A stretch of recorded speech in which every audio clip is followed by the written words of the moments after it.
Pernah nggak sih lo ngerasa kalau lo mau ngubah habit buruk dan lo mau nyoba buat hidup sehat itu tuh kayaknya susah banget. Entah mau mulai diet, bingung gimana ngelakuinnya, atau misalnya mau olahraga, mager, atau kadang bingung gimana cara bikin konsistennya, ada aja rasa males gitu. Atau suatu hal yang bikin kayak susah aja gitu buat dilakuin. Nah, di video kali ini gue bakal ngasih tahu gimana cara buat ngebangun habit dan ya bener-bener ngelakuinnya. So, lo simak satu video sebelum tidur ini sampai habis, biar lo bisa dapet keseluruhan insight-nya.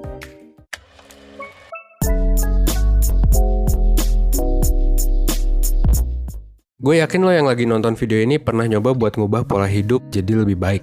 Alasannya pun gue yakin pasti macem-macem, beda-beda lah buat tiap orang. Dan sebenarnya apapun alasannya semuanya ya valid-valid aja sih, selama nggak ngerugiin orang lain, nggak ngerugiin diri sendiri ya udah. Tapi dari sini nggak jarang orang-orang mulai nemu masalah gede gitu ya, yang bikin mereka jadi kebingungan buat memulainya. Atau ngerasa nggak bisa konsisten buat ngelakuinnya.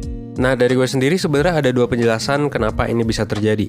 Pertama, pada dasarnya tubuh kita memang kesulitan buat mengubah kebiasaan yang udah lumrah banget kita lakuin jadi suatu hal yang baru.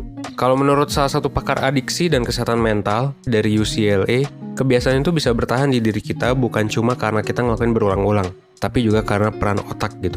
Contoh kita ngambil contoh rebahan gitu ya dan olahraga.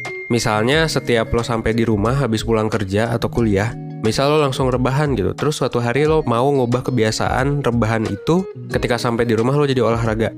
Nah, kadang yang terjadi, lo semangat banget buat mulai, tapi 2-3 hari kemudian malah balik lagi ke kebiasaan lama.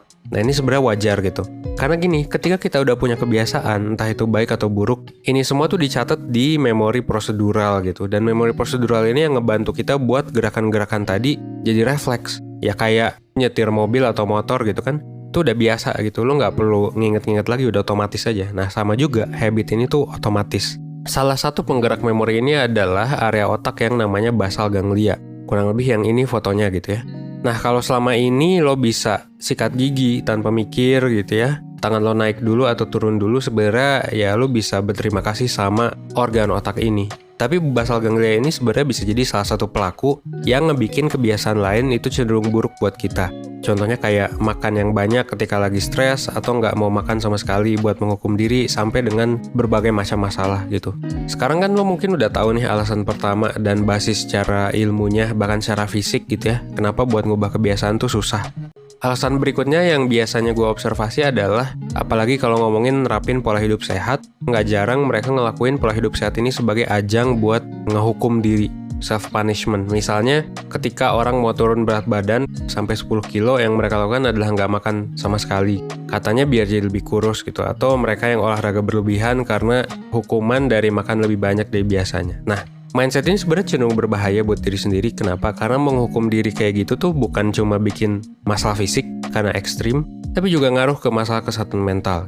Dan sebenarnya gue gak akan bahas banyak banget soal aspek ini karena ya bakal panjang. So kalau misal tertarik, tinggalin komen aja, nanti gue coba baca, mungkin kita coba bikin satu video.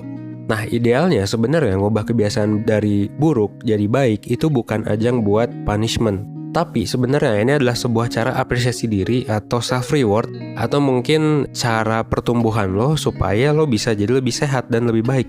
Jadi sebenarnya kalau bisa kita harusnya fokus ke nyusun kebiasaan yang sehat gitu, bukan jadi punishment. Tapi kan ngomong doang tuh gampang, gimana sih cara biar bisa ngelakuinnya? Nah, sebenarnya salah satu cara buat ngubah kebiasaan buruk itu perlu dimulai dari pertanyaan utama. Sebenarnya apa sih alasan lo buat mengubah kebiasaan ini dan hidup jadi lebih sehat gitu? Ini tuh berguna banget buat nyari tahu alasan personal. Kenapa? Karena kita bisa tahu apa yang memotivasi kita. Dan alasan kenapa orang mau mengubah kebiasaan buruk dan tetap konsisten itu sebenarnya datangnya dari internal biasanya. Ketika alasannya personal biasanya akan lebih semangat dibandingkan alasan yang eksternal. Nah, sayangnya memang alasan aja nggak cukup, lo juga perlu tujuan yang jelas. Hal ini kadang gue temui bermasalah di mereka yang mau ngubah kebiasaan mereka. Tujuan yang sering kali disusun tuh belum terlalu jelas, jadi rentan banget bikin bingung dan ditinggalin gitu aja. Salah satu cara buat bikin tujuan yang jelas dan bisa lo capai adalah dengan metode SMART sebenarnya. Contohnya kayak gini nih ya. Jadi silakan dikuantifikasi, diperjelas gitu. Tujuannya tuh kayak gimana. Karena nanti bisa ngasih gambaran yang lebih jelas soal apa yang mau lo capai. Penting adalah ngelakuin monitoring ke diri. Monitoring ke diri sendiri ini dimulai dari ngejaga diri lo buat gak balik ke kebiasaan lama, sampai ke apa yang bakal lo lakuin kalau pas dalam prosesnya lo ngerasa gak termotivasi. lo mungkin ngerasa capek gitu ya, dan males dan lain sebagainya. Jadi ya, tapi itu manusiawi. Silakan cari tahu caranya untuk ngadepinnya kalau itu terjadi di lo gitu.